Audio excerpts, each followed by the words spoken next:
Growing up in a predominantly white town in an even whiter neighborhood, straight hair was all around me. Occasionally, my school friends would say that they were jealous of my curls, that they wished their hair had more body, but it seemed to me those words were misinformed. They couldn't know all the baggage that accompanied these curls. I wanted my hair to look like my friends. As one of only a handful of black kids at my elementary school, I didn't need another visible marker of my difference.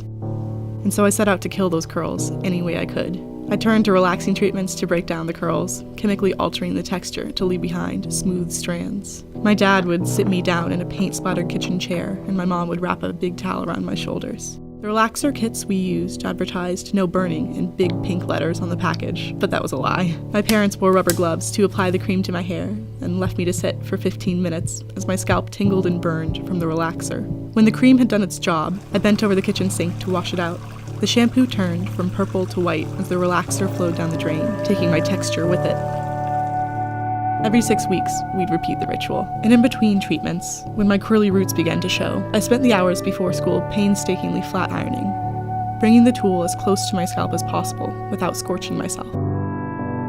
At my final glance in the mirror, I was never satisfied. Even when I had achieved the appearance of straightness, the hair was stiff and coarse, not at all like the fluid silk of my friend's hair.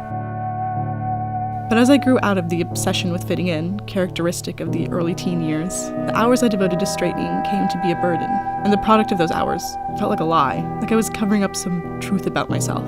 So I chopped off my relaxed ends and let the curls grow back out. It was freeing not to wake up with the smell of dry hair sizzling on a flat iron, and to feel the bouncy caress of fluffy curls against my cheek. My curls are the most visible symbol of my blackness. I had tried to relax, flat iron, blow dry away a lot more than just texture. Wearing my hair natural means presenting a part of my identity I treasure. And my hair is big, it takes up space, and it demands attention, in defiance of the centuries of erasure suffered by black women before me.